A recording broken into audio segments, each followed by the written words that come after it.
মজলিসে আপনি বলতেছেন, ও সাহাবীরা শোনো, কোন বান্দা যদি 3 বার সূরা ইখলাস পড়ে, কয়বার?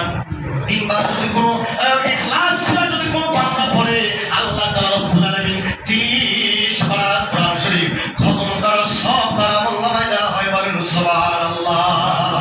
রাসূল আপনি বলছেন এটা সত্য কি মিথ্যা? বলছেন সত্য।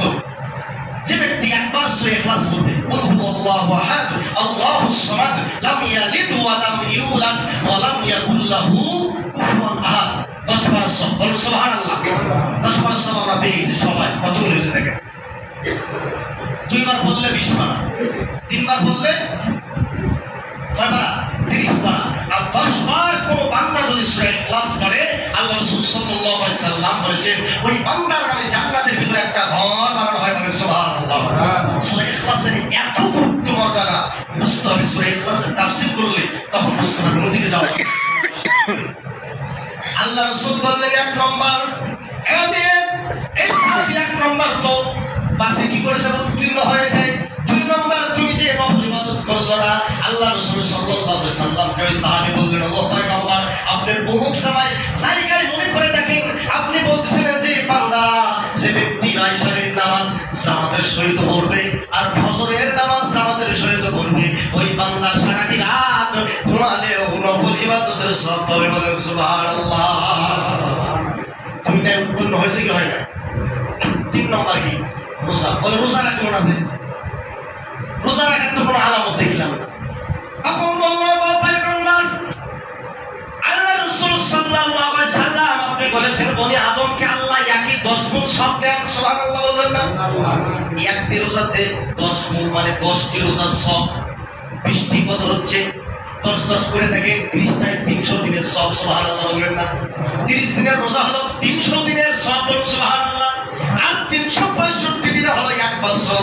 আল্লাহ রাসূল বললেন, মেয়ে তাহলে তো 300 দিনের সব পেয়েছে। বলে না, হয় না এখনো, আরো আছে কয়টা? 65 দিন। কয়দিন হলো? বলে ও পয়গম্বর, এই যে রমজান মাস যখন পার হয়ে যায়, তখন শাওয়াল মাস চলে আসে। এই শাওয়াল মাসের 6টি রোজা যদি কোনো বান্দা রাখে, এই যে আমরা 1 বছরের সব পেয়েছি। আর এখানে 1 2 3 4 5 6 কত হচ্ছে? 7 হচ্ছে কি হচ্ছে না? 6 10 কত? 60। শাওয়াল মাসের আলোচনা বুঝিনোর জন্য এই ঘটনা। কথা বুঝতে পারছেন? 60। আর কয়দিন বাকি আছে? 5 দিন। বলছে না, ও পয়গম্বর হইল না, আরো 5 দিন বাকি। তখন বললেন, ও পয়গম্বর শুনুন, আল্লাহ তাআলা রব্বুল আলামিন বছরে 5 দিন রোজা রাখা হারাম করেছেন। কয়দিন বলুন? 2 ঈদের দিন রোজা রাখা কি হারাম, এবং ঈদুল আজহার পরের 3 দিন কুরবানি করা যায়। কয়দিন বলুন? 5 দিন। তখন মেয়ে বলতেছে, হাইরে যুবকের মেরে ধরি, বড় বড় সাহাবীরা দ্রুত যারা সাহাবী ছিল তারা বলতে, হাইরে চালাক রে, আমরা বসে গেলাম আর ওই সাহাবী শরীর কিচ্ছু নাই, কি বের দেখা নাই, বিবাহ করলো ঘুরে বাদিনা। বলুন না সুবহানাল্লাহ। ফজিলত আমরা পাইলাম কিসের? সূরা ইখলাসে। 3 বারে 1 খতম। জামাতে ঈশার নামাজ পড়লে, ফজরের নামাজ পড়লে সারা রাত নফল ইবাদতের সব। সুবহানাল্লাহ। আর 3 নম্বর, এই যে আমরা রোজা রেখেছি 30টি। কয়টি বলুন? 30টি। 30-এ কত হলো? 300 দিনের সব। বনি আদমকে একটি বিনিময়ে 10 গুণ সব। সুবহানাল্লাহ বলবেন না? এবং এই 6টি রোজার বিনিময়ে কত হচ্ছে? 60।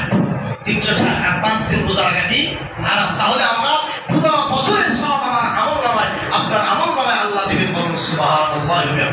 আল্লাহ যেন আমাদেরকে এই শাওয়াল মাসে 6টি রোজা রাখার তৌফিক দেন।